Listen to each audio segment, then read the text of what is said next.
कहानी अनंत यात्रा। अध्याय 1। प्रारंभिक आहट। सर्दियों की ठंडी रात थी। हल्की हल्की हवा शहर की गलियों में ससराती फिर रही थी।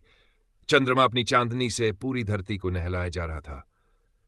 ऐसी ही एक सुनसान सड़क पर एक युवक तेजी से कदम बढ़ा रहा था। उसकी आंखों में बेचैनी थी, दिल में एक अनजाना डर और मन में कई सवाल उमड़ घुमड़ रहे थे। उसका नाम आदित्य था। आदित्य एक साधारण युवा था, लेकिन उसके अंदर असाधारण सपने थे। वह हमेशा कुछ अलग करना चाहता था, लेकिन जीवन की कठिनाइयों ने उसे एक सीमित दायरे में बांध रखा था। आज की रात कुछ अलग थी। वह अपने ही घर से निकलकर कहीं दूर जाने के लिए तैयार था। क्या यह सही फैसला है? उसने खुद से पूछा। लेकिन उसके भीतर एक अनदेखी शक्ति उसे आगे बढ़ने के लिए प्रेरित कर रही थी। जैसे ही वह रेलवे स्टेशन पहुंचा, चारों तरफ हलचल मची हुई थी। लोग इधर उधर भाग रहे थे, गाड़ियां चल रही थीं और कहीं दूर किसी के रोने की आवाज सुनाई दे रही थी। आदित्य ने अपनी जेब से एक टिकट निकाली जो उसने कुछ ही घंटे पहले खरीदी थी। गंतव्य उसे खुद भी नहीं पता था। कहाँ जाना है साहब? एक कुली ने उससे पूछा। कहीं भी, जहां मेरी किस्मत मुझे ले जाए, आदित्य ने धीमी आवाज में कहा। अध्याय 2। सफर की शुरुआत। आदित्य ट्रेन में चढ़ चुका था। खिड़की के पास बैठकर वह बाहर अंधेरे में घूर रहा था। उसके पास एक पुराना बैग था जिसमें कुछ कपड़े और एक डायरी थी। यह डायरी उसके लिए अनमोल थी, क्योंकि उसमें उसकी जिंदगी के कई राज छुपे थे। ट्रेन धीरे धीरे चल पड़ी। उसकी जिंदगी की यह नई यात्रा किस ओर जाएगी, उसे नहीं पता था। लेकिन एक बात तय थी, यह सफर उसे बदल कर रख देगा। अध्याय 3। सफर के हमसफर। ट्रेन रात के अंधेरे को चीरते हुए आगे बढ़ रही थी। खिड़की से बाहर झांकते हुए आदित्य को अंधकार में चमकती बत्तियां दिख रही थी, जो किसी अनजान शहर की आहट दे रही थी। वह अपनी डायरी खोलकर कुछ लिखने ही वाला था कि तभी किसी ने उसकी सीट के पास आकर कहा, क्या मैं यहां बैठ सकता हूं? आदित्य ने चौंक कर ऊपर देखा। एक लड़की खड़ी थी। उसकी उम्र करीब डी 3 साल रही होगी। उसकी आंखों में एक अलग सी चमक थी, जैसे वह भी किसी खास मकसद से इस सफर पर निकली हो। हाँ बिल्कुल, आदित्य ने संकोच से कहा। लड़की बैठ गई और अपने बैग को ठीक करने लगी। कुछ देर तक दोनों के बीच खामोशी बनी रही। फिर अचानक लड़की ने पूछा, आप कहाँ जा रहे हैं? आदित्य कुछ पल के लिए रुका, फिर हल्की मुस्कान के साथ बोला, पता नहीं। लड़की ने आश्चर्य से उसकी ओर देखा। मतलब कि मैंने टिकट तो ले ली, पर मंजिल का कोई अंदाजा नहीं, आदित्य ने खिड़की की ओर देखते हुए कहा। लड़की हंस पड़ी। क्या अजीब इंसान हैं आप। और आप? आदित्य ने पूछा। मुझे भी नहीं पता। मैं भी बिना किसी तय मंजिल के सफर पर निकली हूं, उसने मुस्कुराकर कहा। यह सुनकर आदित्य को हैरानी हुई। तो क्या तुम भी मेरी तरह किसी जवाब की तलाश में हो? लड़की ने कुछ देर सोचा, फिर बोली, शायद। अध्याय 4। एक अजनबी दोस्त। रात गहरी होती जा रही थी और ट्रेन अपनी रफ्तार से आगे बढ़ रही थी।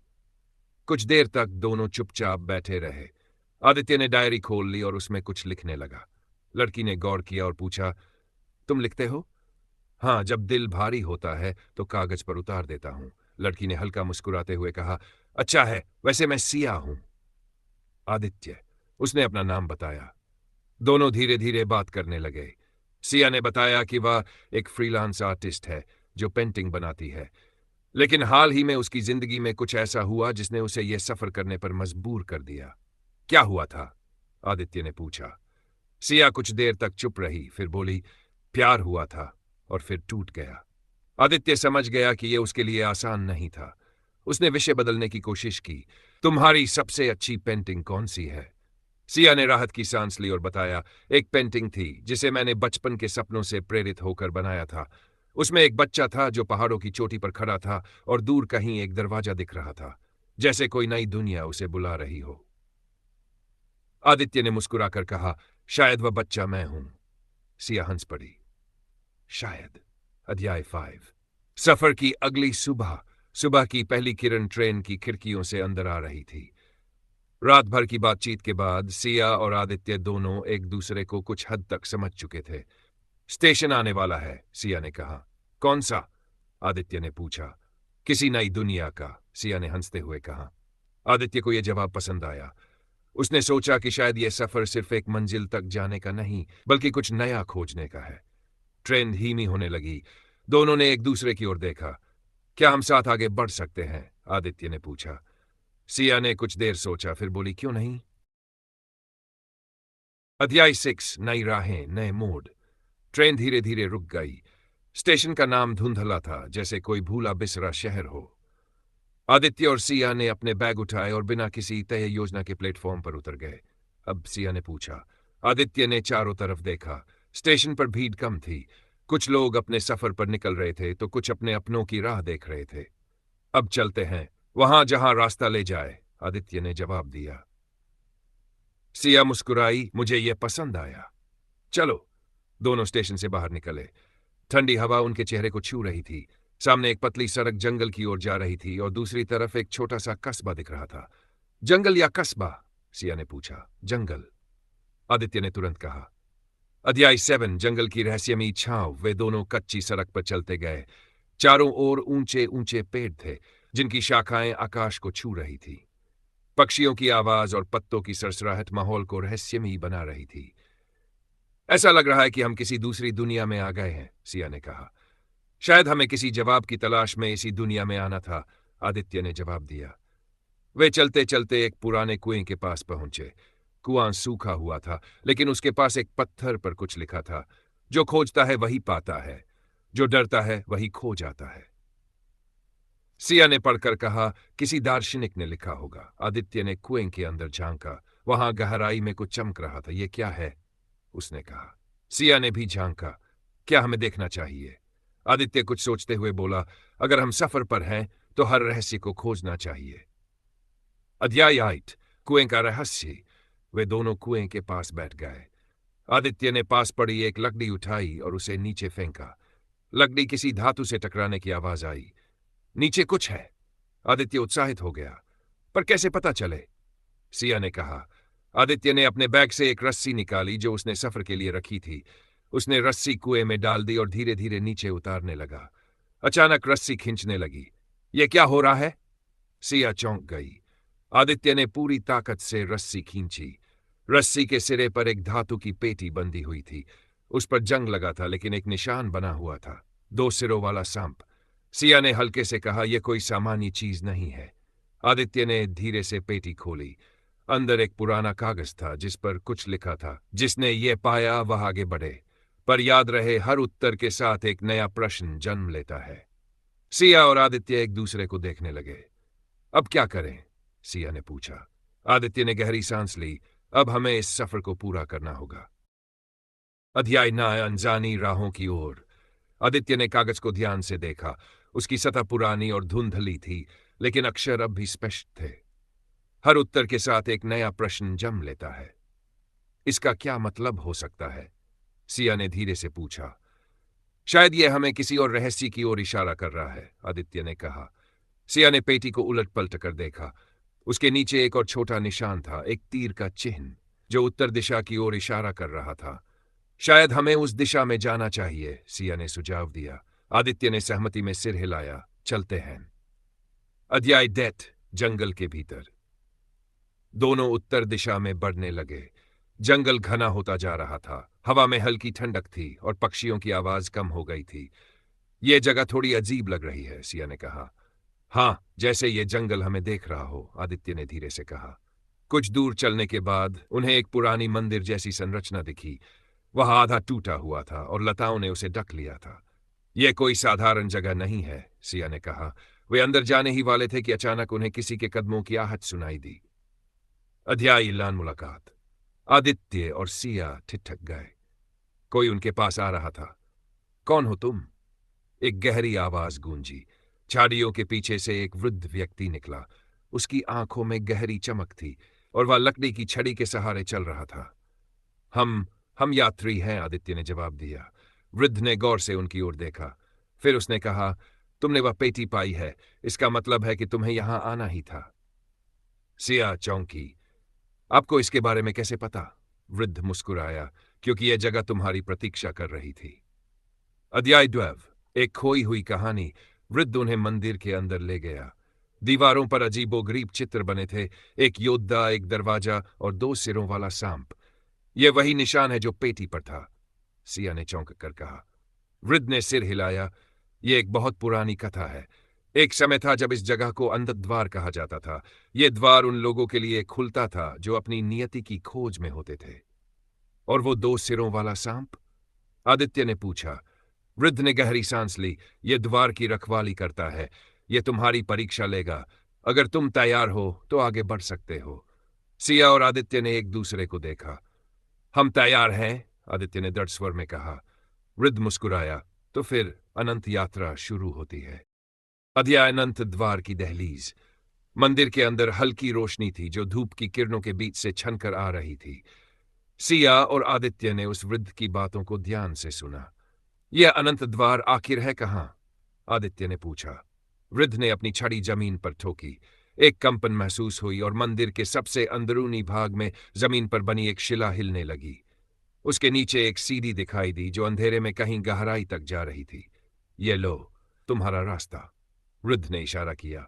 सिया थोड़ी घबराई। नीचे जाने का कोई और रास्ता नहीं? वृद्ध मुस्कुराया। जो अनंत की खोज में होते हैं वे सीधे रास्तों की उम्मीद नहीं करते। आदित्य ने सिया की ओर देखा। तैयार?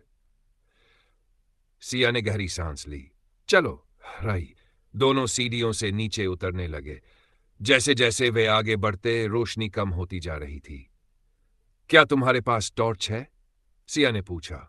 आदित्य ने बैग से टॉर्च निकाली और आगे का रास्ता रोशन किया। नीचे एक बड़ा हाल था जिसकी दीवारों पर अजीब चित्र बने थे।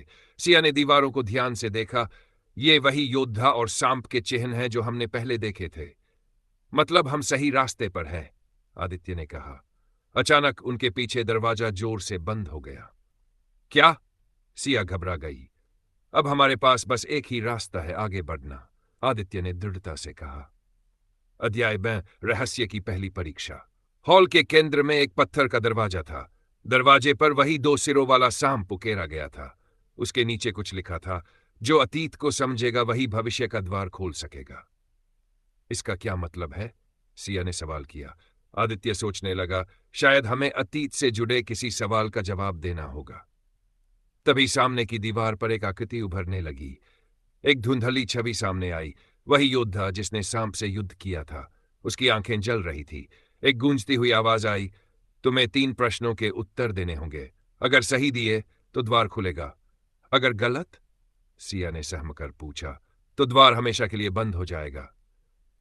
अध्याय 7 3 प्रश्नों की गूंज।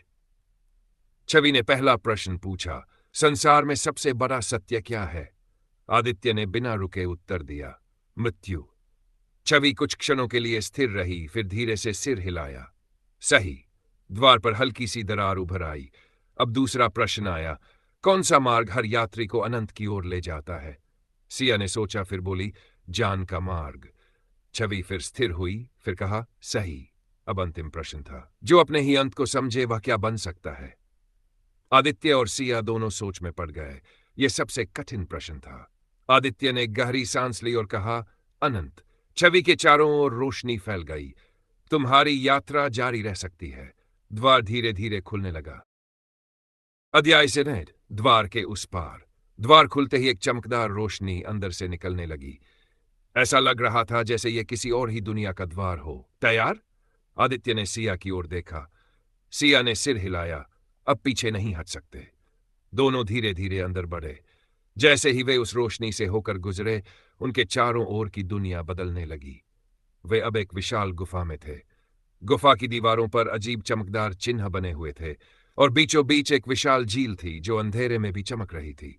यह जगह तो जादुई लग रही है, सिया ने विस्मय से कहा। आदित्य ने झील के पास जाकर देखा।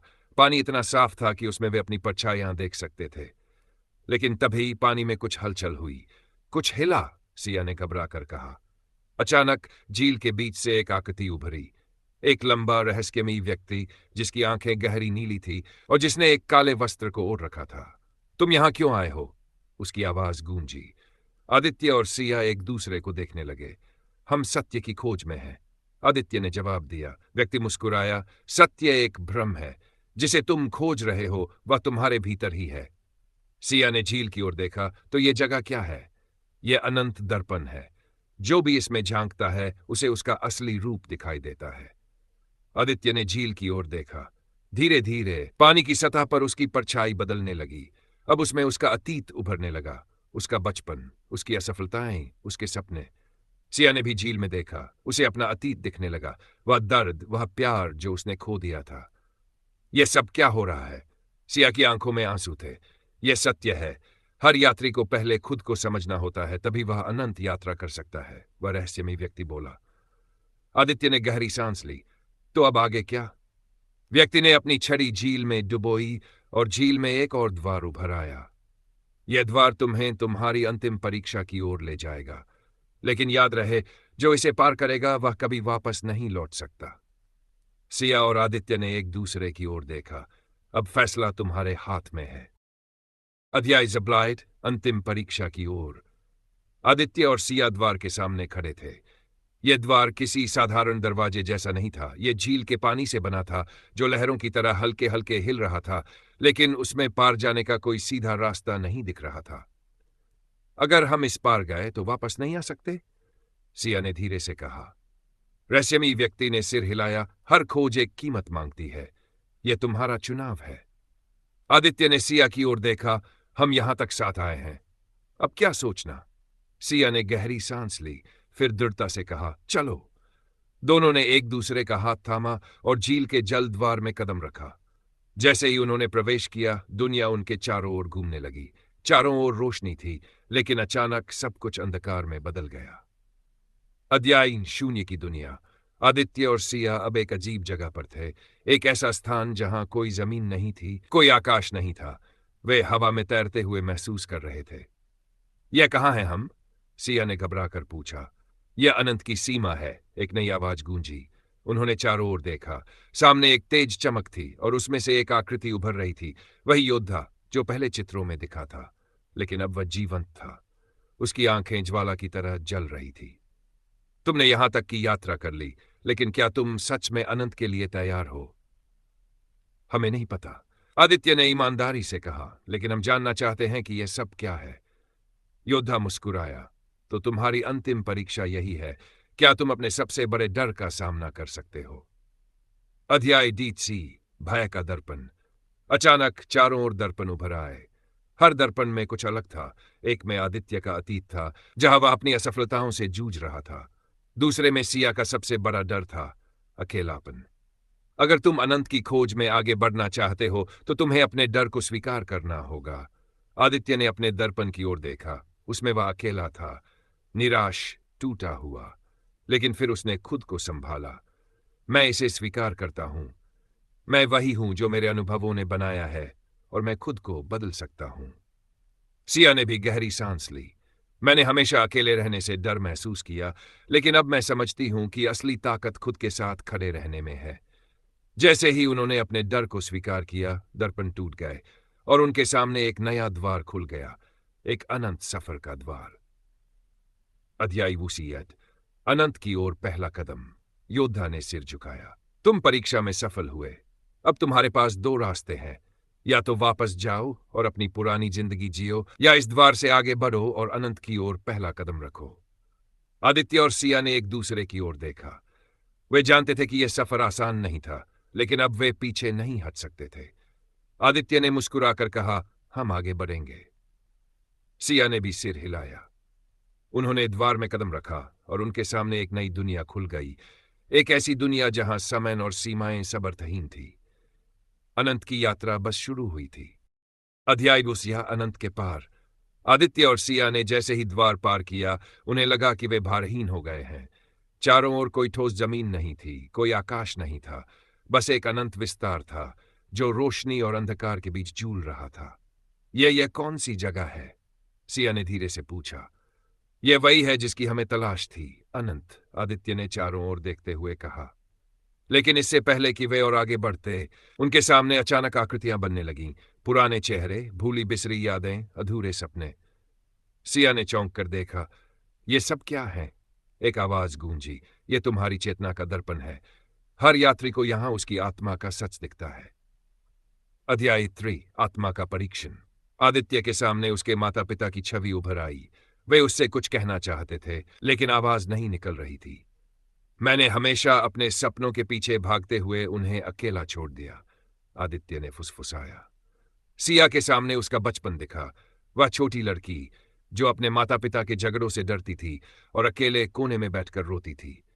मैंने हमेशा प्यार और सुरक्षा चाही, लेकिन मैंने कभी खुद को सुरक्षित महसूस नहीं कराया, सिया ने दर्द भरी आवाज में कहा। फिर आवाज गूंजी, अगर तुम आगे बढ़ना चाहते हो तो तुम्हें अपने अतीत को स्वीकार करना होगा। उसे बांध कर रखने से तुम अनंत तक नहीं पहुंच सकते। आदित्य ने गहरी सांस ली और अपने माता पिता की छवि को देखा। मैं माफी चाहता हूं और मैं खुद को इस बोझ से मुक्त करता हूं। सिया ने भी अपनी छोटी बच्ची वाली छवि को देखा और मुस्कुराकर कहा, मैं तुम्हें अब अकेला नहीं छोड़ूंगी। जैसे ही उन्होंने अपने अतीत को स्वीकार किया, छवियां धीरे धीरे मिटने लगीं। अध्याय 80 अंतिम द्वार। अब उनके सामने एक अंतिम द्वार था। यह द्वार अदृश्य था, लेकिन वे उसे महसूस कर सकते थे। क्या यह अनंत की सीमा है? सिया ने पूछा। आवाज फिर गूंजी, अनंत कोई स्थान नहीं है, यह एक अवस्था है।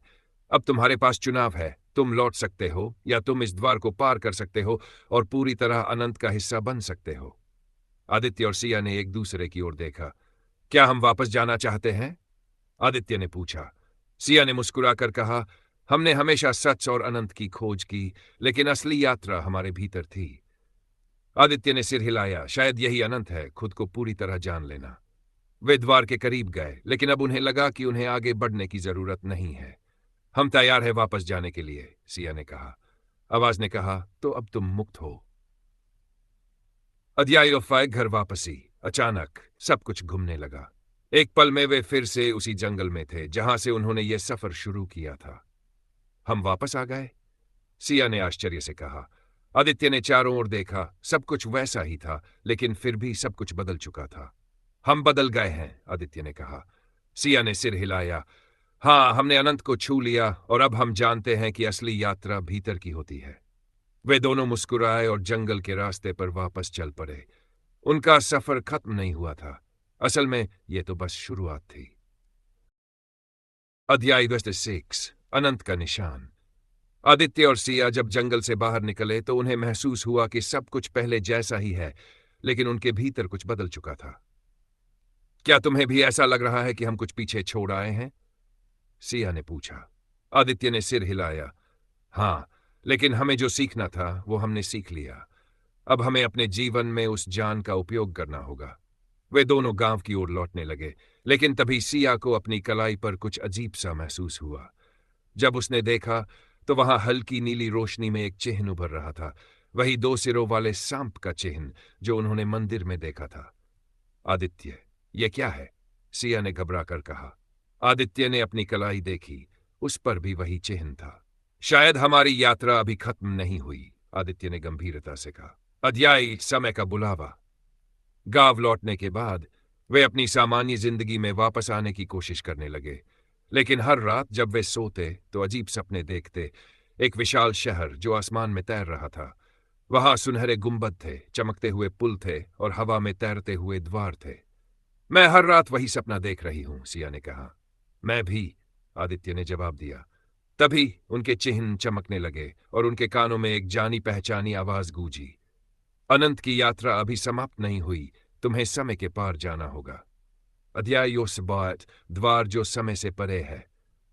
अगली रात जब वे फिर से सोए तो उन्होंने खुद को एक अजीब जगह पर पाया। उनके सामने वही झील थी जहां से उन्होंने अनंत की ओर पहला कदम रखा था। लेकिन इस बार झील के बीचों बीच एक नया द्वार था जो समय और स्थान के नियमों से परे था। क्या हमें इसे पार करना चाहिए? सिया ने पूछा। आदित्य ने गहरी सांस ली। हमारे पास कोई और विकल्प नहीं। उन्होंने एक दूसरे का हाथ पकड़ा और द्वार के अंदर कदम रखा। अचानक सब कुछ घूमने लगा। वे अंधेरे में डूब गए और जब उनकी आंखें खुलीं तो वे एक नए संसार में थे, एक ऐसा संसार जो उनके समय से हजारों साल आगे या पीछे हो सकता था। अब उनकी यात्रा सच में अनंत हो चुकी थी। अध्याय के पार। आदित्य और सिया को एहसास हुआ कि वे एक अजीब दुनिया में आ गए थे।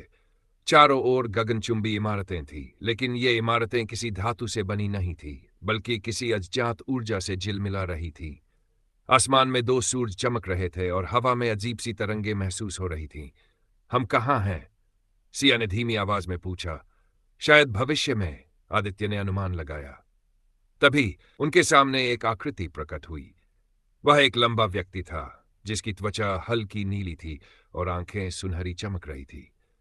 तुम्हारा स्वागत है समय के रक्षकों की भूमि में, उसने कहा। अध्यायित समय के रक्षक।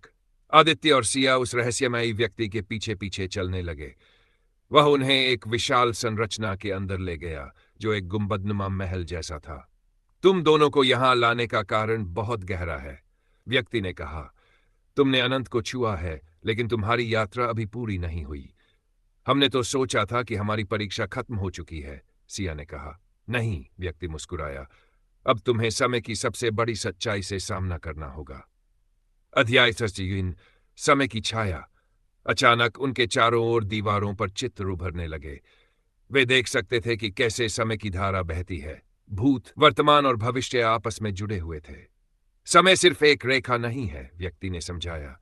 यह एक वृत्त है और हर कुछ हजार वर्षों में इतिहास खुद को दोहराता है। लेकिन इस बार एक गड़बड़ी आ गई है। कैसी गड़बड़ी? आदित्य ने पूछा। कोई एक शक्ति समय के प्रवाह को बदलने की कोशिश कर रही है। अगर वह सफल हुई तो सृष्टि का संतुलन बिगड़ जाएगा। अध्याय डाव्स। समय के चोर। तभी एक जोरदार कंपन हुआ। चारों ओर की रोशनी मंद पड़ने लगी और एक अंधकारमय आकृति प्रकट हुई।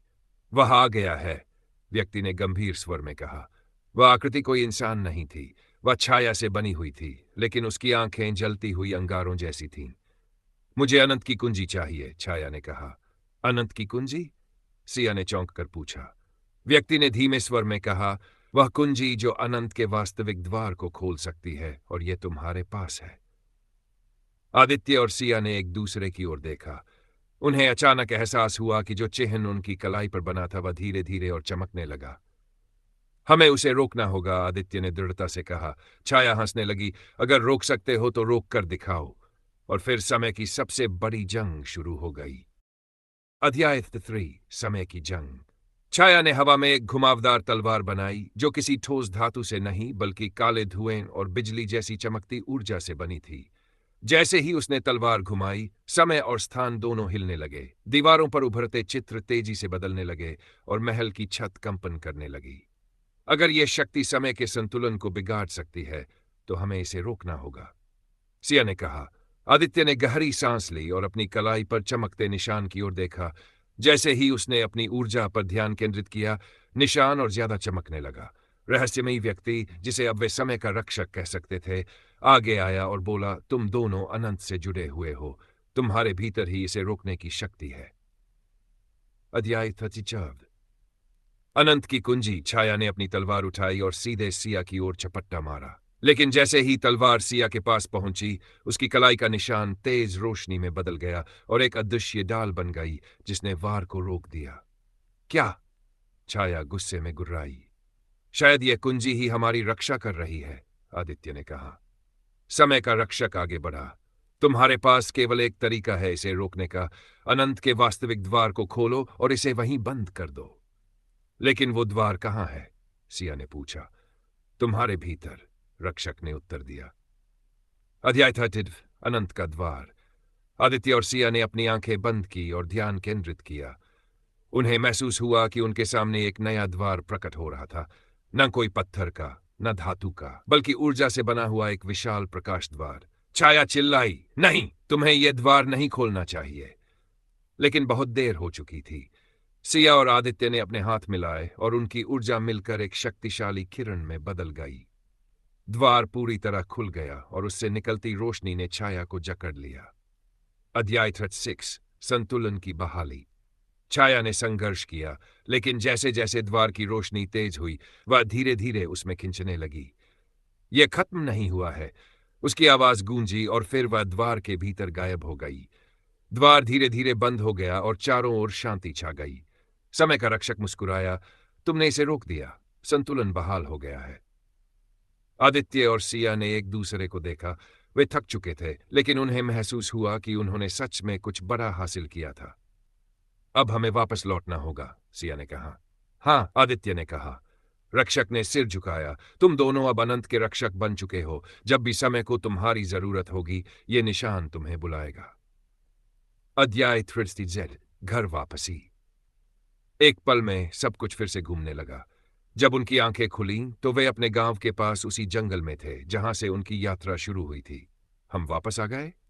सिया ने आश्चर्य से कहा। आदित्य ने अपनी कलाई देखी, निशान अब भी वहां था, लेकिन अब यह हल्की चमक के साथ शांत था। शायद यह एक नई शुरुआत है, आदित्य ने कहा। वे दोनों मुस्कुराए और गांव की ओर बढ़ने लगे, ये जानते हुए कि उनका सफर अब भी जारी रहेगा। अब पुकार, एक नई पुकार। गांव लौटने के बाद आदित्य और सिया ने अपनी सामान्य जिंदगी फिर से शुरू करने की कोशिश की, लेकिन अब वे पहले जैसे नहीं थे।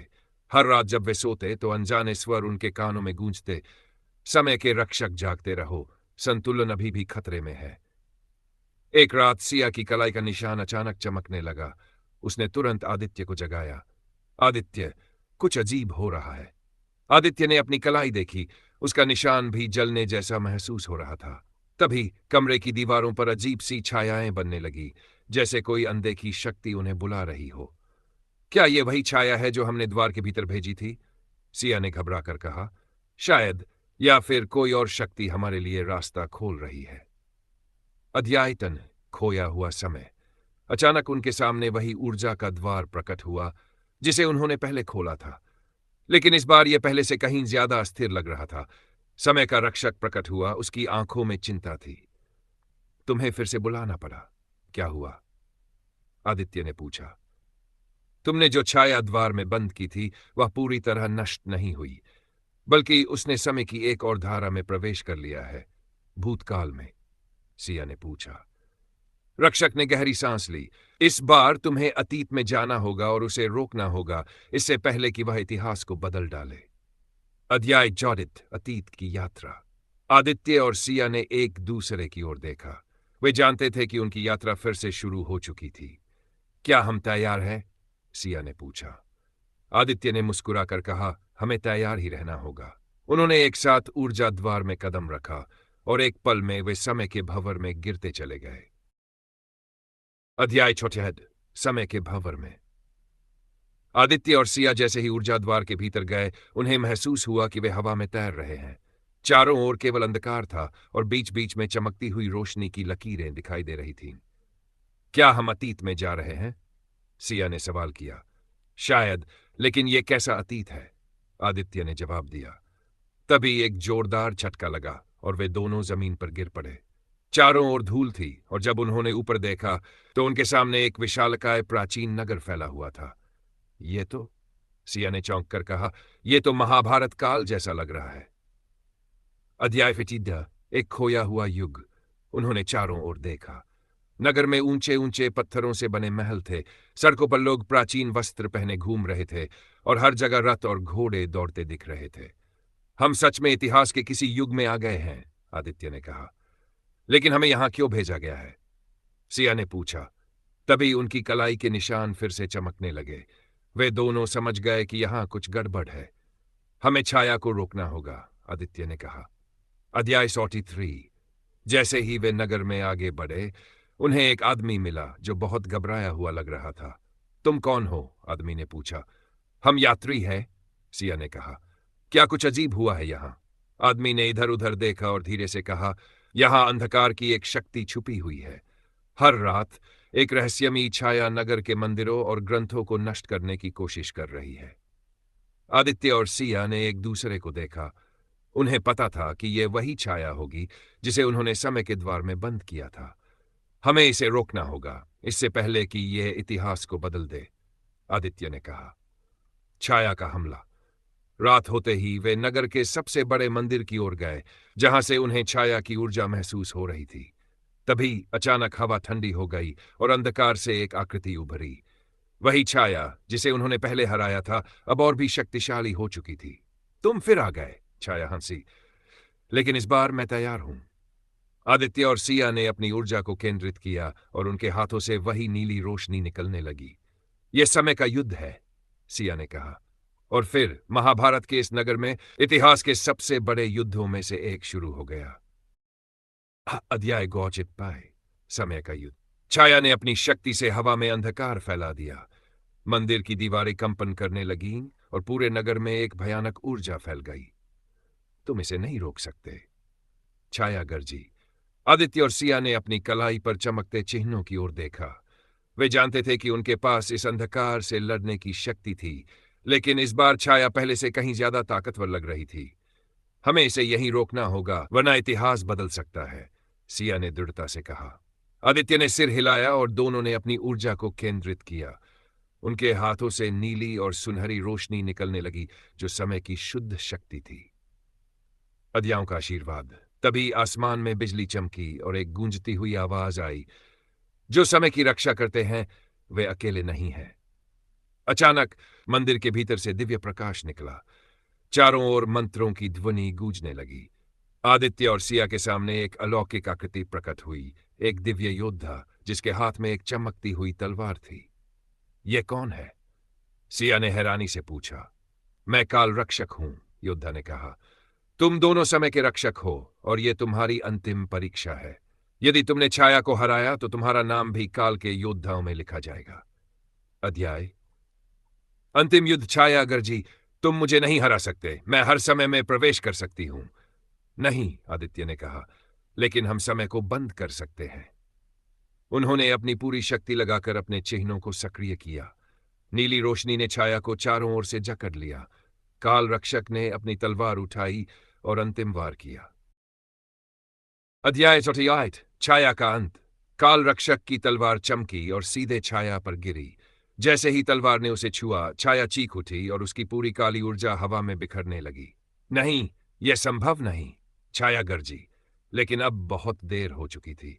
आदित्य और सिया की ऊर्जा उसे चारों ओर से घेर चुकी थी और धीरे धीरे वह काले धुएं में बदलकर समय के प्रवाह में समाने लगी। अंततः एक अंतिम विस्फोट हुआ और सब कुछ शांत हो गया। मंदिर फिर से अपनी पुरानी स्थिति में लौट आया और नगर में फैली दहशत खत्म हो गई। अध्याय 40। समय के रक्षक। काल रक्षक ने अपनी तलवार नीचे की और आदित्य और सिया की ओर देखा। तुमने समय को बचा लिया, उसने कहा। अब यह युग वैसा ही रहेगा जैसा इसे होना चाहिए था। क्या यह सब खत्म हो गया? सिया ने पूछा। काल रक्षक मुस्कुराया। समय कभी समाप्त नहीं होता, लेकिन तुमने इसे संतुलित रखा। अब तुम्हें वापस जाना होगा। अध्याय वापसी। आदित्य और सिया ने एक दूसरे को देखा। वे थके हुए थे, लेकिन उनके अंदर संतोष था। काल रक्षक ने अपने हाथ उठाए और उनके चारों ओर वही समय का द्वार खुल गया। धीरे धीरे सब कुछ घूमने लगा और वे फिर से समय की धारा में समा गए। जब उनकी आंखें खुली तो वे अपने गांव के पास खड़े थे, उसी जंगल में जहां से यह सब शुरू हुआ था। हम वापस आ गए, आदित्य ने राहत की सांस ली। सिया ने अपनी कलाई देखी। निशान अब भी वहां था, लेकिन वह अब शांत लग रहा था। शायद यह हमारी आखिरी यात्रा थी, सिया ने कहा। आदित्य मुस्कुराया, या शायद एक नई शुरुआत। वे दोनों गांव की ओर चल पड़े, ये जानते हुए कि समय का संतुलन अब सही था, लेकिन अगर कभी फिर से जरूरत पड़ी तो वे समय के रक्षक के रूप में वापस आएंगे। अध्याय। एक नई पहेली। गांव लौटने के बाद आदित्य और सिया ने अपनी पुरानी जिंदगी में लौटने की कोशिश की, लेकिन उनके मन में कहीं न कहीं यह एहसास था कि यह अंत नहीं है। कुछ हफ्तों तक सब सामान्य रहा, लेकिन फिर एक रात जब आदित्य अपने घर की छत पर सो रहा था, उसे आकाश में एक चमकती हुई रोशनी दिखी। वह कोई तारा नहीं था, इट वॉज मूविंग। सिया को भी अपने कमरे में अजीब सी आवाजें सुनाई देने लगी, जैसे कोई उसे बुला रहा हो। अगली सुबह दोनों ने एक दूसरे से अपनी बात साझा की। क्या यह फिर से शुरू हो रहा है? सिया ने चिंतित होकर पूछा। अगर हां तो हमें तैयार रहना चाहिए, आदित्य ने कहा, और तभी उनकी कलाइयों पर बना निशान अचानक जलने लगा। अध्याय 35। अनजान संदेश। आदित्य और सिया जैसे ही दर्द से कराहे, उनकी आंखों के सामने अंधेरा छा गया और फिर उन्हें किसी गहरी रहस्यमयी आवाज ने पुकारा। तुमने अतीत को बचा लिया, लेकिन समय की धारा अब भी अशांत है। कोई इसे बदलने की कोशिश कर रहा है, भविष्य से। सिया ने घबराकर कहा, भविष्य? लेकिन हमने तो छाया को खत्म कर दिया था।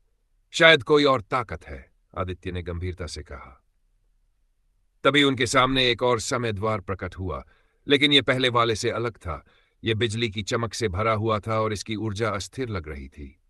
अध्याय 53। भविष्य की यात्रा। इससे पहले कि वे कुछ सोच पाते, एक शक्तिशाली खिंचाव ने उन्हें द्वार के अंदर खींच लिया। चारों ओर से रोशनी के झटके महसूस होते रहे और जब उनकी आंखें खुली तो वे एक पूरी तरह अलग दुनिया में थे।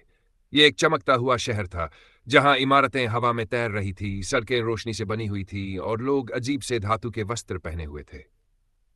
क्या हम सच में भविष्य में आ गए? सिया ने चौंक कर कहा। शायद, लेकिन हमें यह पता लगाना होगा कि समय का संतुलन यहां क्यों बिगड़ा है, आदित्य ने कहा। और तभी उनके सामने एक विशाल स्क्रीन चमकी, जिस पर एक संदेश उभरा। समय के रक्षक, तुम्हारा इंतजार था, लेकिन अब बहुत देर हो चुकी है। अध्याय फिशे का दुश्मन। आदित्य और सिया ने स्क्रीन पर उभरे संदेश को पढ़ते ही चौकन्ना हो गए। कौन हो तुम? आदित्य ने जोर से पूछा। स्क्रीन पर कुछ हलचल हुई और फिर एक चेहरा प्रकट हुआ, एक आदमी जिसकी आंखें ठंडी नीली रोशनी से चमक रही थी और उसके पीछे एक विशाल धातु से बनी दीवार थी। मैं क्रोनस हूं। क्रोनस? सिया ने फुसफुसाकर कहा। हां, वह आदमी आगे बोला। मैं भविष्य का संरक्षक हूं, लेकिन तुम्हारी वजह से समय असंतुलित हो गया है। तुमने अतीत में जो बदलाव किए उसका असर हमारे युग पर पड़ा है। अब इसे सुधारने का एक ही तरीका है, तुम्हें खत्म करना। अध्याय भविष्य की लड़ाई। आदित्य ने अपनी कलाई देखी। उसका निशान अब भी चमक रहा था, लेकिन इसमें पहले जैसा संतुलन नहीं था। अगर समय असंतुलित हुआ है तो हमें इसे ठीक करना चाहिए, सिया ने कहा। हा? क्रोनस हंसा। तुम नहीं समझते। जो बदलाव तुमने अतीत में किए, उन्होंने मेरे युग को खतरे में डाल दिया है, और अब तुम्हारा सफर यहीं खत्म होगा। तभी आसमान से धातु के विशाल योद्धा नीचे उतरने लगे। उनके शरीर पर नीली रोशनी बह रही थी और उनके हाथों में तेज चमकती हुई ऊर्जा की तलवारें थीं। ये क्या है? आदित्य ने आश्चर्य से पूछा। यह भविष्य की सेना है, क्रोनस ने गर्व से कहा, और अब यह तुम्हें नष्ट कर देगी। अध्याय फीका जागरण। सिया और आदित्य ने तुरंत अपनी ऊर्जा को केंद्रित किया। उनकी कलाई पर चमकते चिन्हों ने अचानक रूप बदल लिया और उनमें से सुनहरी लपटें निकलने लगीं। शायद समय खुद हमारी मदद कर रहा है, सिया ने कहा। जैसे ही पहला धातु योद्धा उन पर छपटा, आदित्य ने अपनी शक्ति का उपयोग करके एक ऊर्जा कवच बना लिया, जिससे उसका वार बेअसर हो गया। सिया ने हाथ आगे बढ़ाया और उसकी हथेली से एक चमकती हुई रोशनी निकली, जिसने एक योद्धा को ध्वस्त कर दिया। हम इस लड़ाई के लिए तैयार हैं, क्रोनस, आदित्य गरजा। क्रोनस की आंखें गुस्से से लाल हो गई। तो आओ, देखता हूं तुम भविष्य को बचा सकते हो या इसे हमेशा के लिए नष्ट कर देते हो। और फिर समय के रक्षकों और भविष्य के योद्धाओं के बीच महासंग्राम शुरू हो गया। अध्याय 11 ही बज। भविष्य क्रोनस के धातु योद्धा तेजी से आगे बढ़े। उनकी तलवारें नीली रोशनी से जल रही थी और हर वार आसपास की हवा को कांपने पर मजबूर कर रहा था। आदित्य और सिया ने अपनी ऊर्जा को केंद्रित किया। उनके हाथों से निकलती स्वर्णिम लपटें धातु योद्धाओं से टकरा रही थीं, लेकिन ये सैनिक अतीत के शत्रुओं से कहीं अधिक ताकतवर थे। हम इन पर सीधा वार नहीं कर सकते, सिया ने कहा, जब उसकी रोशनी एक योद्धा से टकराकर बेअसर हो गई। हमें इनकी ऊर्जा को समझना होगा, आदित्य ने जवाब दिया। अध्योनस की चाल। क्रोनस दूर खड़ा यह सब देख रहा था। तुम नहीं जीत सकते, उसने कहा। मैंने भविष्य को अपनी मुट्ठी में कैद कर लिया है। तुम्हारी शक्तियां यहां बेकार हैं। तभी क्रोनस ने अपनी हथेली खोली और उसके अंदर से एक घड़ीनुमा वस्तु निकली। यह चमक रही थी और जैसे ही उसने इसे घुमाया, समय धीमा पड़ने लगा। सिया ने महसूस किया कि उसके हाथ भारी हो रहे हैं और आदित्य को लगा जैसे वह रेत में फंस रहा हो। यह क्या हो रहा है? सिया ने घबराकर कहा। यह समय की कुंजी है, क्रोनस ने हंसते हुए कहा। अब मैं तुम्हें समय के अनंत अंधकार में भेज दूंगा। अध्याय 9 समय का जाल। आदित्य और सिया को महसूस हुआ कि उनके चारों ओर सब कुछ धुंधला हो रहा है। उनके शरीर जमे हुए महसूस हो रहे थे और उनकी ऊर्जा कमजोर हो रही थी। हमें इससे निकलना होगा, आदित्य ने संघर्ष करते हुए कहा। लेकिन तभी उनके कलाई के चिन्ह तेजी से चमकने लगे। एक गहरी आवाज उनके कानों में गूंजी। समय को कोई बांध नहीं सकता, संतुलन हमेशा लौटता है। और फिर उनके अंदर एक नई शक्ति जागी। अध्याय 1 समय की अंतिम परीक्षा। आदित्य ने अपनी पूरी ताकत लगाकर हाथ आगे बढ़ाया और समय की कुंजी की ओर इशारा किया। सिया ने उसकी ऊर्जा को अपने चिन्ह से जोड़ दिया। तभी एक सुनहरी लहर निकली और सीधे क्रोनस की कुंजी से टकराई। नहीं, क्रोनस चिल्लाया। धीरे धीरे समय का प्रवाह दोबारा सामान्य होने लगा। क्रोनस के धातु योद्धा ठप पड़ गए और उसकी शक्ति कमजोर होने लगी। यह असंभव है, क्रोनस जमीन पर गिर पड़ा। आदित्य ने गहरी सांस ली। अब समय संतुलित रहेगा। अध्याय 6 घर वापसी। क्रोनस की हार के साथ भविष्य फिर से स्थिर हो गया। समय का द्वार फिर से खुल गया और उसमें से वही दिव्य योद्धा प्रकट हुआ जिसने पहले उनकी मदद की थी। तुमने अपना कार्य पूरा कर लिया, उसने कहा। अब तुम अपने समय में लौट सकते हो। सिया और आदित्य ने एक दूसरे को देखा और मुस्कुराए। वे जान चुके थे कि उनकी यात्रा खत्म हो रही थी, कम से कम अभी के लिए। उन्होंने द्वार में कदम रखा और कुछ ही पलों में वे फिर से अपने गांव में थे। आकाश साफ था, हवा शांति से बह रही थी और उनके चिन्ह अब भी हल्की रोशनी में चमक रहे थे। क्या यह सच में खत्म हो गया? सिया ने पूछा। आदित्य ने आकाश की ओर देखा और मुस्कुराया। शायद, या शायद समय हमें फिर से पुकारेगा। और इसी तरह समय के रक्षकों की यह यात्रा समाप्त हुई, लेकिन इतिहास जानता था कि जब भी संतुलन बिगड़ेगा वे वापस लौटेंगे। अध्याय 6 समय की नई पुकार। गांव लौटने के कुछ हफ्तों बाद सब कुछ सामान्य लग रहा था, लेकिन आदित्य और सिया को एक अजीब एहसास हो रहा था, जैसे कुछ अधूरा रह गया हो। एक रात जब आदित्य नदी किनारे बैठा था, उसे अपने कलाई का चिन्ह फिर से हल्की रोशनी में चमकता हुआ महसूस हुआ। सिया जो पास ही थी ने भी वही महसूस किया। यह फिर से क्यों चमक रहा है? सिया ने चिंतित होकर पूछा। आदित्य कुछ कहने ही वाला था कि अचानक हवा में हलचल हुई। चारों ओर एक अजीब कंपन हुआ और उनके सामने समय का द्वार फिर से खुल गया। अध्याय 63। द्वार के अंदर से एक हल्की छवि उभरी। ये एक औरत थी जो भविष्य के किसी शहर में खड़ी थी। उसके चेहरे पर चिंता थी और उसकी आवाज कंपन कर रही थी। समय अभी भी असंतुलित है, उसने कहा। क्रोनस की हार के बावजूद कोई और शक्ति इसे बदलने की कोशिश कर रही है। हमें तुम्हारी जरूरत है। फिर अचानक छवि धुंधली हो गई और द्वार के दूसरी ओर अंधकार छा गया। सिया ने चौंक कर कहा, कौन थी ये और ये क्या कह रही थी? आदित्य ने गंभीरता से कहा, शायद क्रोनस के अलावा कोई और भी था, कोई और जो समय को अपने तरीके से मोड़ना चाहता है। अध्याय 64। समय के छिपे हुए दुश्मन। आदित्य और सिया ने एक दूसरे की ओर देखा। अगर कोई और है तो हमें उसे रोकना होगा, सिया ने कहा। आदित्य ने सिर हिलाया। हमें नहीं पता कि इस बार हमें कहां जाना होगा। जैसे ही उन्होंने द्वार की ओर कदम बढ़ाया, हवा में एक गहरी रहस्यमयी हंसी गूंजी। आखिरकार तुमने मेरी पुकार सुनी। द्वार के भीतर से एक लाल चमक उठी। यह पहले के द्वारों से अलग था। इसमें एक अजीब डरावनी ऊर्जा थी। यह हमें कहां ले जाएगा? सिया ने संदेह से पूछा। पता नहीं, आदित्य ने कहा, लेकिन अब वापस जाने का कोई रास्ता नहीं है। दोनों ने एक गहरी सांस ली और समय के इस नए रहस्य की ओर कदम बढ़ा दिया। अध्याय 65। अंधेरे की ओर। जैसे ही आदित्य और सिया ने समय के नए द्वार में कदम रखा, उन्हें एक तेज झटका महसूस हुआ। चारों ओर अंधेरा था, लेकिन हवा में एक अजीब गंध थी, जैसे जली हुई धरती की। धीरे धीरे उनकी आंखों के सामने दृश्य साफ हुआ। वे किसी उजाड़ जगह पर खड़े थे। आसमान गहरा लाल था, धरती पर दरारें पड़ी थी और चारों ओर राख उड़ रही थी।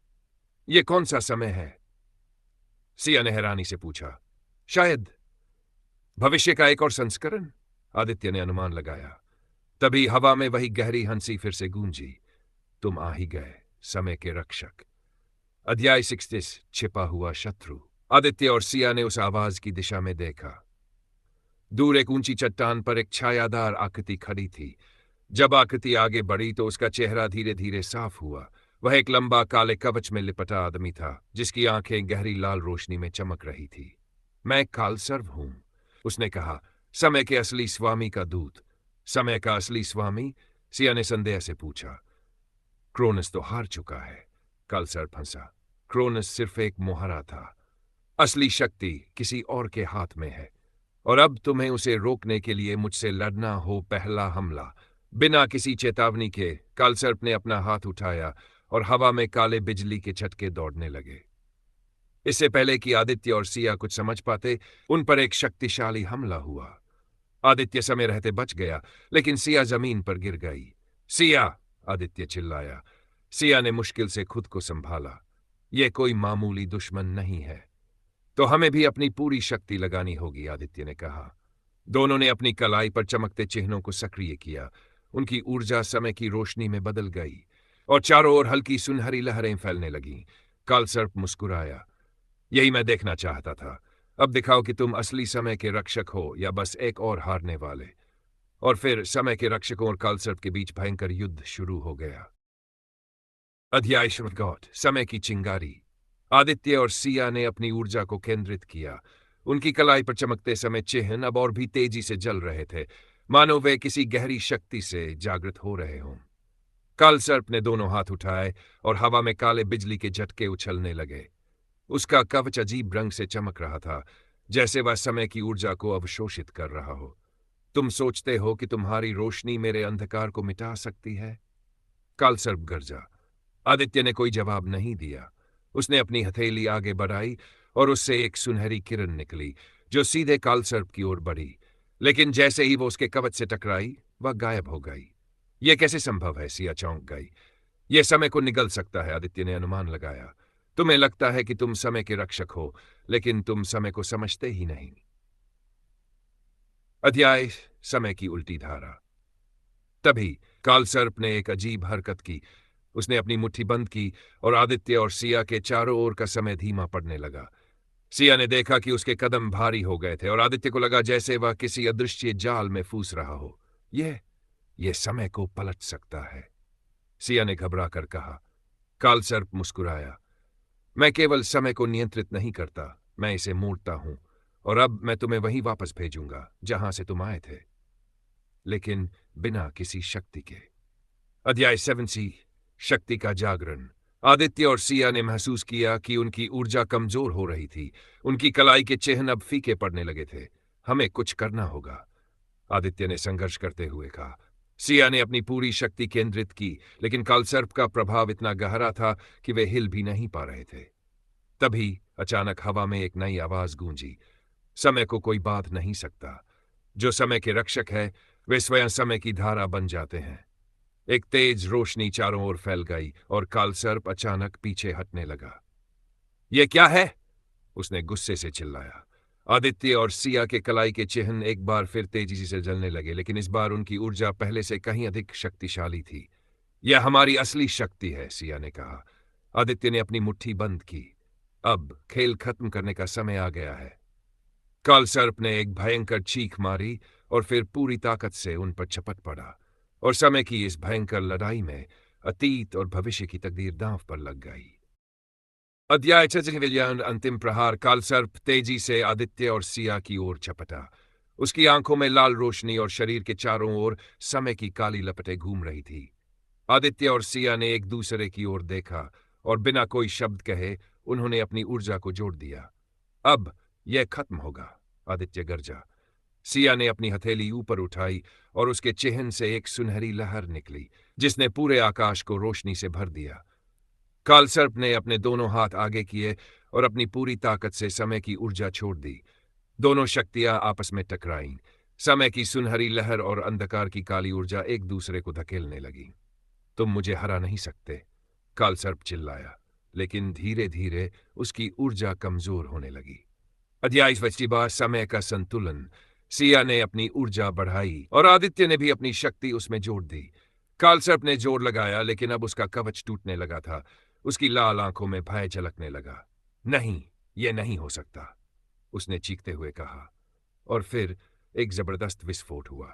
कालसर्प की काली ऊर्जा चारों ओर बिखर गई और उसका शरीर धुएं में बदलकर हवा में गायब हो गया। आसमान साफ होने लगा। समय की टूटी हुई धारा फिर से स्थिर हो गई। धरती पर फैला अंधकार धीरे धीरे मिटने लगा। अध्याय 3 घर वापसी। आदित्य और सिया ने राहत की सांस ली। उनके चिन्ह अभी भी चमक रहे थे, लेकिन अब उनमें एक नई शांति थी। अचानक समय का द्वार फिर से खुल गया। वही दिव्य योद्धा जिसने पहले उनकी मदद की थी प्रकट हुआ। तुमने अपना कर्तव्य पूरा कर लिया, उसने कहा। अब समय संतुलित हो गया है। सिया ने मुस्कुराकर कहा, क्या यह सच में खत्म हो गया? योद्धा ने सिर हिलाया। समय हमेशा बदलता रहता है, लेकिन जब भी इसकी धारा बिगड़ेगी, समय के रक्षक हमेशा इसे संभालने के लिए लौटेंगे। आदित्य और सिया ने एक दूसरे की ओर देखा और मुस्कुराए। वे समय के द्वार में कदम रखकर अपने गांव लौट गए। आसमान में सूरज चमक रहा था, हवा में शांति थी, और उनके चिन्ह, जो अब भी हल्की रोशनी में चमक रहे थे, इस बात की निशानी थे कि समय के रक्षक हमेशा इतिहास के साथ जुड़े रहेंगे। अध्याय यिरिच एक नई शुरुआत। गांव लौटने के बाद आदित्य और सिया को सब कुछ सामान्य लग रहा था, लेकिन उनके मन में एक अजीब सा खालीपन था। क्या हम सच में अब आम जिंदगी जी सकते हैं? सिया ने एक शाम नदी किनारे बैठे हुए कहा। आदित्य ने गहरी सांस ली। हमने समय का संतुलन बहाल कर दिया है, लेकिन मुझे नहीं लगता कि हमारी यात्रा यहीं खत्म हो गई है। तभी उनकी कलाई पर बने चिन्ह हल्की नीली रोशनी में चमकने लगे। फिर से? सिया ने चौंक कर कहा। आदित्य ने अपने हाथ की ओर देखा। यह संकेत दे रहा है कि कुछ अभी भी अधूरा है। अध्याय खो हुआ संकेत। रात गहरी हो चुकी थी। तभी हवा में एक अजीब सी सरसराहट हुई और उनके सामने अचानक एक होलोग्राफिक छवि प्रकट हुई। यह वही स्त्री थी जिसने उन्हें समय की चेतावनी दी थी, लेकिन इस बार उसका चेहरा और भी अधिक घबराया हुआ लग रहा था। तुम्हें लगा कि कालसर्प आखिरी खतरा था? नहीं, असली खतरा अभी भी छिपा हुआ है, और अगर तुमने उसे नहीं रोका तो समय हमेशा के लिए नष्ट हो जाएगा। रुको, तुम कौन हो? सिया ने पुकारा। लेकिन उससे पहले कि वे जवाब पा सकते, छवि गायब हो गई। आदित्य और सिया ने एक दूसरे की ओर देखा। शायद समय हमें फिर से बुला रहा है, आदित्य ने गंभीर स्वर में कहा। सिया मुस्कुराई। तो फिर एक और यात्रा के लिए तैयार हो जाओ। उनकी कलाई के चिन्ह तेजी से चमकने लगे और समय का द्वार फिर से खुल गया। एक नई चुनौती उनका इंतजार कर रही थी। अध्याय 3 समय के पीछे का रहस्य। आदित्य और सिया ने समय के द्वार में कदम रखा। इस बार उन्हें तुरंत एक अजीब एहसास हुआ। यह सफर पहले से अलग था। चारों ओर घना कोहरा था और हवा में एक भारीपन महसूस हो रहा था। जब उनकी दृष्टि साफ हुई तो वे एक विशाल पुस्तकालय में खड़े थे। यह कोई साधारण पुस्तकालय नहीं था। यह अनंत तक फैला हुआ दिख रहा था और हर दिशा में समय के पुराने ग्रंथ तैर रहे थे। यह जगह, सिया ने चारों ओर देखते हुए कहा, यह शायद समय का अभिलेखागार है। आदित्य ने अनुमान लगाया। यहां समय की हर घटना दर्ज होती होगी। तभी सामने एक बूढ़ा व्यक्ति प्रकट हुआ। उसकी आंखें गहरी नीली थी और उसकी दाढ़ी सफेद बादलों की तरह थी। स्वागत है समय के रक्षकों, उसने गहरी आवाज में कहा। मैं हूं कालदृष्टा, समय के अभिलेखों का संरक्षक, अतीत का सबसे बड़ा रहस्य। हम यहां क्यों आए हैं? आदित्य ने पूछा। कालदृष्टा ने धीरे से हाथ उठाया और हवा में एक पुस्तक तैरने लगी।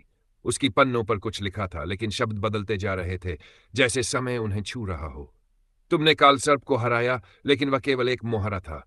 असली ताकत किसी और के हाथ में है, कालदृष्टा ने कहा। कौन? सिया ने उत्सुकता से पूछा। उसका नाम है महाकाल। यह सुनते ही आदित्य और सिया के शरीर में झुरझुरी दौड़ गई। महाकाल? आदित्य ने दोहराया। कालदृष्टा ने सिर हिलाया। वह समय का सबसे प्राचीन प्राणी है। उसने ही क्रोनस को समय पर नियंत्रण करने की कला सिखाई थी, लेकिन अब वह खुद समय को मिटाने की कोशिश कर रहा है। अध्याय की नुआइड। भविष्य की ओर यात्रा। अगर महाकाल समय को नष्ट कर देगा तो क्या हम इसे रोक सकते हैं? सिया ने चिंता से पूछा। सिर्फ तुम ही ऐसा कर सकते हो, कालदृष्टा ने जवाब दिया। लेकिन उसके लिए तुम्हें भविष्य के अंतिम छोर तक जाना होगा, वहां जहां समय रुक जाता है। आदित्य और सिया ने एक दूसरे की ओर देखा। हम तैयार हैं, आदित्य ने दृढ़ता से कहा। कालदृष्टा मुस्कुराया और हवा में एक नया द्वार प्रकट हुआ। यह द्वार तुम्हें वहां ले जाएगा जहां किसी ने पहले कदम नहीं रखा। आगे बढ़ो समय के रक्षकों। आदित्य और सिया ने गहरी सांस ली और नए द्वार की ओर कदम बढ़ाए। समय की सबसे बड़ी जंग अभी बाकी थी। अध्याय 20 भविष्य का अंतिम छोर। जैसे ही आदित्य और सिया ने द्वार पार किया, वे एक बिल्कुल नए स्थान पर पहुंचे।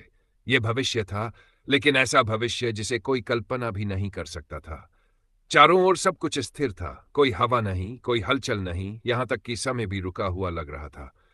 सामने एक विशाल काली संरचना थी जो आसमान तक फैली हुई थी। उसके चारों ओर बिजली की चमक दौड़ रही थी। क्या यही है भविष्य का अंतिम छोर? सिया ने धीरे से कहा। आदित्य ने सिर हिलाया। और शायद यहीं पर महाकाल हमारी प्रतीक्षा कर रहा है। अध्याय 80 महाकाल का प्रकोप। जैसे ही वे आगे बढ़े, हवा में एक गूंजती हुई आवाज सुनाई दी, गहरी, रहस्यमयी और असीम शक्ति से भरी हुई। तो तुम आ ही गए, समय के नन्हे रक्षक। सामने की काली संरचना अचानक कंपन करने लगी और उसके केंद्र से एक विशाल आकृति प्रकट हुई। वह एक मानव जैसा दिखता था, लेकिन उसकी आंखें ब्रह्मांड की तरह गहरी और अनंत थी। उसके चारों ओर समय की लहरें घूम रही थी, मानो पूरा अस्तित्व उसकी मुट्ठी में हो। मैं महाकाल हूं, उसने गर्जती आवाज में कहा, समय का अंतिम स्वामी। अध्याय ईष्टिवल, समय का फैसला। हम जानते हैं कि तुम क्या करने वाले हो, आदित्य ने दृढ़ता से कहा। तुम समय को नष्ट करना चाहते हो। महाकाल ने ठंडी हंसी हंसी। समय को नष्ट नहीं, बल्कि इसे मुक्त करना चाहता हूं। मुक्त करना? सिया ने संदेह से पूछा। हाँ, महाकाल ने कहा। समय को किसी नियम, किसी सीमा की जरूरत नहीं। इसे हमेशा के लिए मुक्त कर देना चाहिए। अगर समय का प्रवाह खत्म हो जाए तो कोई अतीत, कोई भविष्य नहीं रहेगा, बस अनंत शांति होगी। लेकिन अगर समय ही नहीं रहेगा तो जीवन भी नहीं रहेगा, आदित्य चिल्लाया। जीवन? वह तो बस भ्रम है, महाकाल ने कहा। और अब मैं तुम्हें दिखाऊंगा कि यह भ्रम कैसे समाप्त होता है। उसने अपना हाथ उठाया और चारों ओर की वास्तविकता कांपने लगी। अब समय के अंतिम युद्ध की घड़ी आ चुकी थी। अध्याय एसिडी, अंतिम युद्ध की शुरुआत। महाकाल के हाथ उठाते ही चारों ओर की जगह धुंधली पड़ने लगी। आसमान में काले भंवर बनने लगे और समय की लहरें बेकाबू होकर चारों दिशाओं में फैलने लगीं। आदित्य और सिया ने अपने कलाई के चिन्हों को देखा। वे सुनहरी रोशनी में चमक रहे थे, लेकिन इस बार उनकी ऊर्जा पहले से कहीं अधिक शक्तिशाली महसूस हो रही थी। हमें उसे रोकना ही होगा, आदित्य ने कहा। लेकिन कैसे? उसकी शक्ति हमारी कल्पना से भी परे है, सिया ने घबराते हुए कहा। महाकाल ने एक हल्की मुस्कान के साथ कहा, तुम्हारी शक्ति समय के प्रवाह तक सीमित है, लेकिन मैं स्वयं समय से परे हूं। उसने अपनी हथेली खोली और हवा में एक विशाल घड़ी प्रकट हुई, जिसकी सुइयां उल्टी दिशा में घूम रही थी। अध्याय H3, समय के विरुद्ध जंग। जैसे ही घड़ी की सुइयां घूमी, आदित्य और सिया को लगा कि उनका शरीर पीछे खिंच रहा है। उनकी यादें, उनका अतीत, सब कुछ धुंधला होने लगा। नहीं, आदित्य ने जमीन पर अपना संतुलन बनाए रखने की कोशिश की। सिया ने अपनी पूरी ताकत से संघर्ष किया। वह हमारे अस्तित्व को मिटा रहा है। अगर हम उसे नहीं रोक पाए तो सब कुछ हमेशा के लिए खत्म हो जाएगा, आदित्य ने कहा। तभी उनकी कलाई के चिन्ह और भी तेजी से चमकने लगे। इस बार रोशनी केवल सुनहरी थी, बल्कि उसमें नीली और चांदी जैसी चमक भी थी। यह नया क्या हो रहा है? सिया ने चौंक कर कहा। यह हमारी अंतिम शक्ति हो सकती है, आदित्य ने कहा। उन्होंने अपनी हथेलियां सामने की ओर बढ़ाई और उनकी ऊर्जा एक विशाल लहर के रूप में महाकाल की ओर बढ़ी। समय का निर्णायक क्षण। महाकाल ने अपनी आंखें गहरी कर ली और अपनी काली ऊर्जा को आगे बढ़ाया। दोनों शक्तियां आपस में टकराईं। एक तरफ समय की रचना और रक्षा की शक्ति थी और दूसरी तरफ समय को मिटाने वाली शक्ति। आसमान कांप उठा, जमीन दरारों में बोटने लगी और पूरा ब्रह्मांड एक पल के लिए ठहर गया। आदित्य और सिया ने अपनी पूरी ताकत झोंक दी और अचानक उनके चिन्हों से एक दिव्य प्रकाश फूटा। यह असंभव है, महाकाल चीखा। उसका शरीर धीमे धीमे पीछे हटने लगा और उसकी ऊर्जा बिखरने लगी। नहीं, समय को बंधनों में मत रखो, यह फिर से टूटेगा। और फिर एक जबरदस्त विस्फोट हुआ। अध्याय 8, समय का पुनर्निर्माण। जब धूल छंटी तो महाकाल का अस्तित्व मिट चुका था। समय का प्रवाह फिर से स्थिर हो गया। आसमान नीला हो गया, हवा में हल्की गर्माहट आ गई और हर चीज वापस सामान्य होने लगी। आदित्य और सिया ने एक दूसरे की ओर देखा। उनकी कलाई के चिन्ह अब हल्की रोशनी में चमक रहे थे, लेकिन उनकी ऊर्जा शांत थी। हमने कर दिखाया, सिया ने कहा। हाँ, लेकिन समय की रक्षा की जिम्मेदारी हमेशा बनी रहेगी, आदित्य ने जवाब दिया। तभी उनके सामने एक नया समय द्वार खुला। कालदृष्टा की आवाज गूंजी। अब तुम घर लौट सकते हो, लेकिन याद रखना, समय के रक्षक हमेशा अमर रहते हैं। जब भी संतुलन बिगड़ेगा, तुम्हें फिर बुलाया जाएगा। आदित्य और सिया मुस्कुराए और समय के द्वार में कदम रखा। एक नई सुबह। गांव लौटने पर सब कुछ शांत और खूबसूरत लग रहा था। अब क्या? सिया ने पूछा। आदित्य ने मुस्कुराकर कहा, अब हम अपनी जिंदगी जीते हैं, लेकिन अगर समय ने फिर से पुकारा तो हम तैयार रहेंगे। और इसी तरह समय के रक्षक एक और साहसिक यात्रा पूरी के वापस लौट आए, जब तक फिर किसी नए खतरे के कारण उन्हें वापस बुलाया न जाए।